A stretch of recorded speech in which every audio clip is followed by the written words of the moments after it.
Yes, good evening, people. Before I get into this, I want to offer a correction because someone in the comment section pointed this out.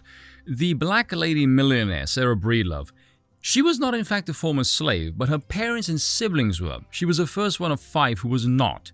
It's funny because I went back to the article and I read that, and that is mentioned there actually, so I don't know why I said that. I think it's because in her own words, the 2 things she knew how to grow was cotton and hair. And I think that line probably stuck with me. So never let it be said that I don't offer correction. So yeah, there you go. But anyway, a couple of days ago, V did a video on this article. Amazon CEO asks his Hollywood studio to explain his big spending.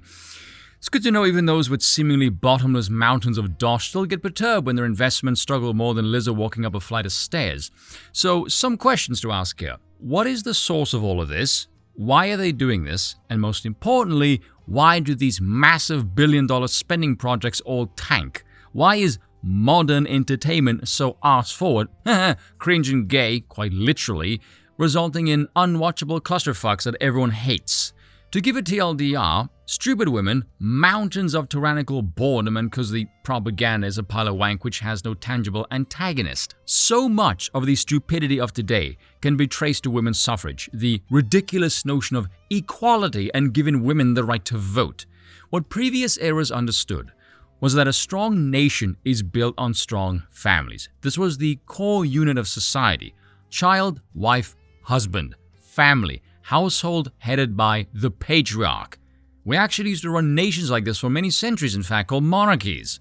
When those stupid feminists then scream, "End the patriarchy," they're actually advocating for the destruction of the family. Now, how many of those pink hat-wearing dickheads do you think know any of this? I would bet none. They're just propagandized weasels, cult-like lemmings, useful idiots. What the women of that time understood is that they were freer and far more influential without the power to vote. If you said this to a woman nowadays, it'll be like bitch slapping them in the face with the meatiest flank. They wouldn't even be able to comprehend such a statement. Here's the thing. Words like freedom and power, without a contextual framework on which to apply them, actually means fuck all. I'll give an example. Let's use Thomas Sowell's phrase, "There's no such thing as solutions, what you have are trade-offs."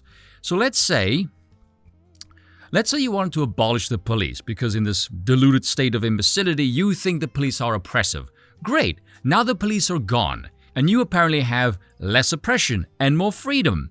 But guess what? Without the deterrent factor of the police, criminals are now free to raid and pillage your home, and you have to either stay home all damn day or pay someone to defend your dwelling. Your newfound freedom has not given you more freedom, it's given more freedom to the criminals. Not every semblance of freedom and power you get is good or even desirable, and that is what those women understood. Voting and any notion of equality, as espoused by the feminists, was not desired by the opposition because they understood it would be a burden. The progressive change was not beneficial to them. Look what it says there. The philosophy of women's suffrage is a blow to the home. The father becomes a casual parent. It is a fundamental principle of socialism, otherwise known as communism for slow people, that says the individual is the unit of society, not the family. The men fighting in World War I are not fighting for women to become the imitators of men. Women who prove their economic worth will cease to become homemakers. The men will be mustered out of active service, but the women mustered into industry, not one of them will be mustered out. And the most telling part, all of the 8 foremost leaders of women's suffrage of the present day are childless. Didn't I tell you all the materialism will drive the worst excesses of feminism, in particular sexual liberation? Man, I love being right.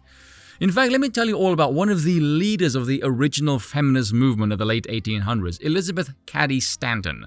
Her parents had 11 children, 5 daughters. Only 1 boy managed to survive into adulthood. When her brother Eleazar died at the age of 20, her father, Daniel, said to her, "I wish you were born a boy." And Elizabeth studied Greek, chess, and horse riding, vowing to make her father happy by being all a son could have been. Apparently, the concept of a man wanting a son to carry on the family legacy was lost on her. It's always daddy issues every damn time.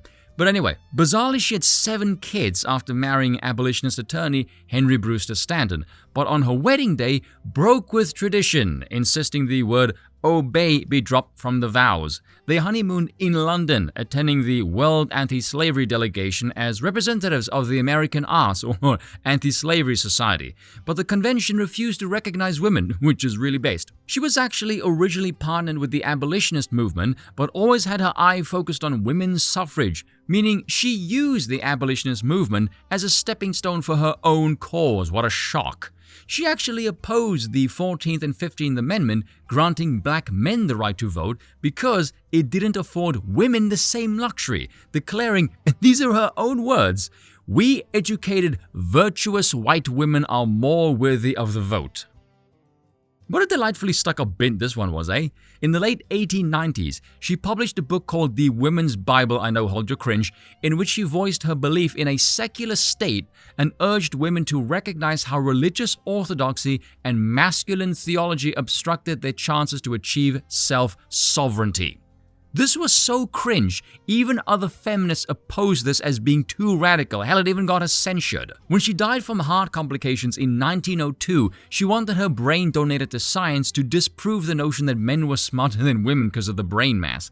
The irony of that being that the ones with the brains, no pun intended, who could debunk that claim would more than likely be men. Look at the hellish stupidity this woman unleashed. What nonsense. Let me give you all some extremely blunt truths about women that no one today will say, but I will say, because with this accent I can get away with it. In terms of power, men respect men, women respect men, but men do not respect women in that sense. And we never will. It's not of any evolutionary benefit for us to do so. Women are not fit to wield power. They're not built for it. They can say whatever the hell they want, but the bark doesn't match the bite. The sloganeering doesn't match the actions. You want proof? What happened during the coup?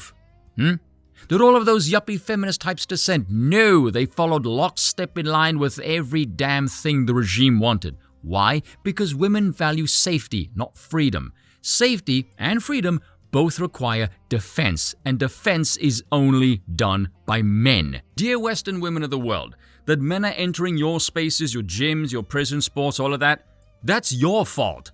Your movement and whining about toxic masculinity caused all of this. You are responsible for your own demise. You're on your own.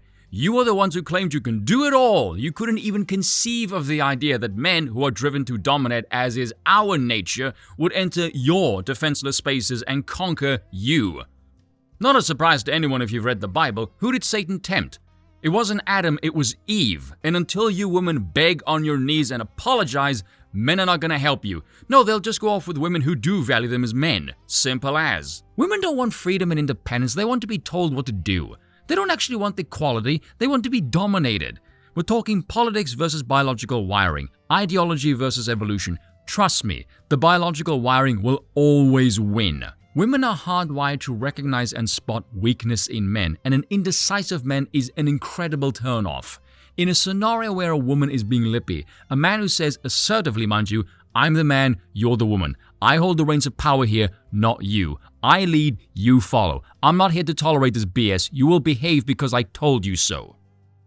I can guarantee you will find a whole bunch of lippy women who will go, "Oh, what brutish behavior. Oh, what a sexist arsehole. Oh, please cut the shit." The women who wouldn't say a damn word are the ones stuck in their own thoughts drooling at the guy. Here's the thing. Obviously, don't take this to the extreme, but the underlying tone ladies will understand. A man who tries to dominate women will have a better shot at getting a woman than one who tries to understand them. Hell, ask any woman this. If you want a woman's real opinion on something, get her one-on-one away from the herd.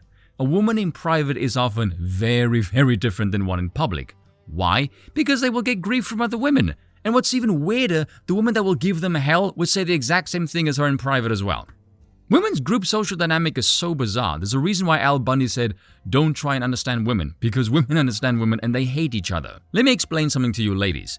You will never, ever be equal to men. We are bigger than you, stronger than you, faster than you. Upper echelons, we are smarter than you. We have a higher pain tolerance, more stress resistance, more endurance. We are biologically designed to be your superiors. However, here is the kicker.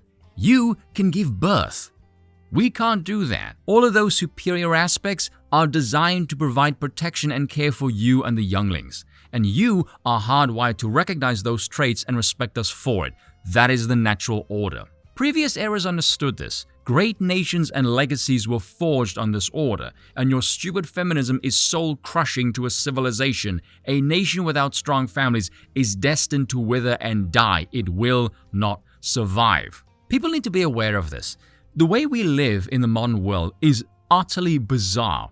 This fixation on autonomy, the here and now, that momentary sensory pleasure is the ultimate expression of life, is so unnatural. This is what we get in the absence of religion and legacy. There's a good line by Jacques Bossuet, who's a French bishop in the court of King Louis XIV, in his book The Political Science Drawn from the Holy Scriptures. Jesus Christ will teach you, by himself and his apostles, all that makes states happy. His gospel renders men more fit to be good citizens on earth, as it teaches them by that means to render themselves worthy of becoming citizens in heaven. Legacy, long term. Live morally in this life so you can enter the kingdom of heaven in the next. A righteous order. That religious underpinning has value, and you can see this in films. In Lord of the Rings, when the king's son Theodred passes, Gandalf says to King Theoden, "He was strong in life. His spirit will find its way to the halls of your fathers." When Theoden himself passes, he says to Eowyn, "I go to my fathers, in whose mighty company I shall not now feel ashamed." In 300, future King Leonidas gets taught as a boy, death on the battlefield in service to Sparta was the greatest glory he could achieve in his life. The king's message to Dilios, his wish was simple, "Remember us," he said to me. That was his hope.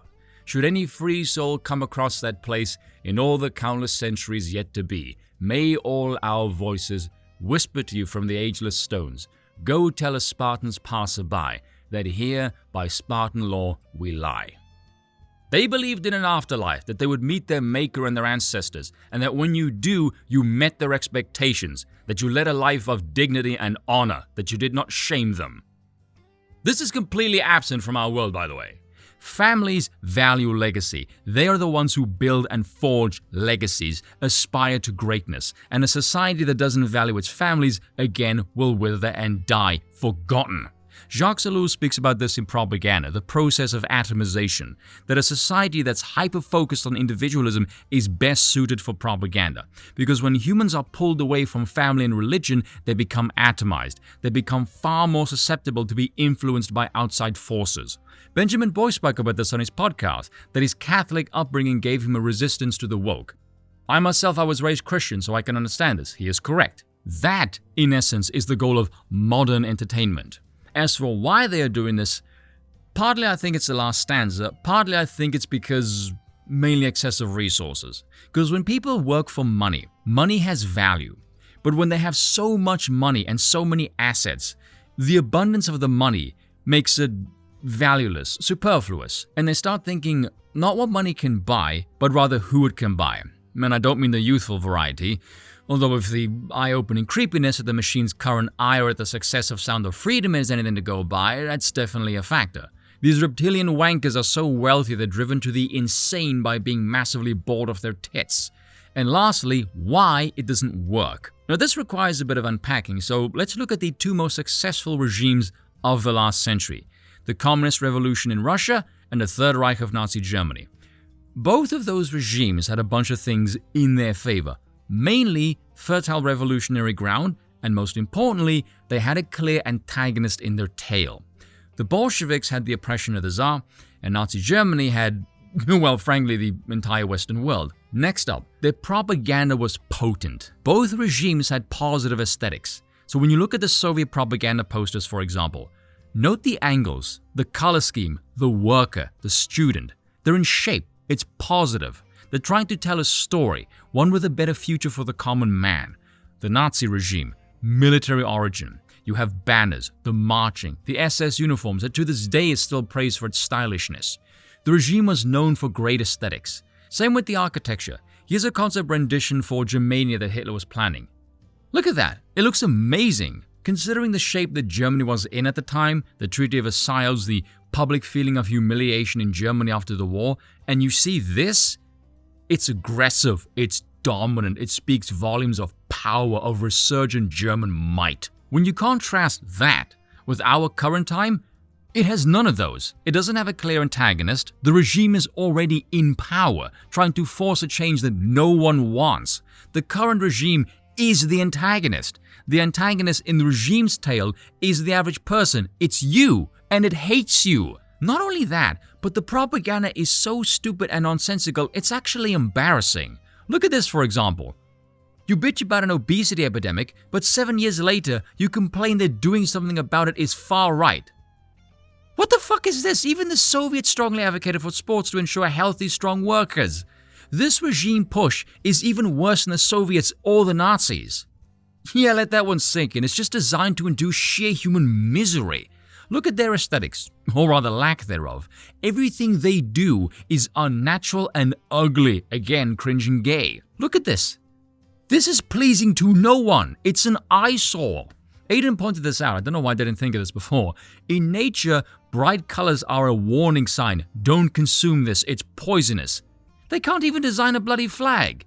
Actually, come to think of it now, they can't create anything. They exist to pervert and destroy. Thank you, Tolkien. The entertainment is the same. The archetypes they use in stories are found nowhere in nature. It's just politics. It's propaganda. It's unappealing, unrelatable. It's forced. This is why it fails. It's soulless. The desire for progressive change is absent. It doesn't exist. Nor can it be manufactured because the message doesn't resonate. It actively hates the people it's trying to propagandize, which is why it's hated in return.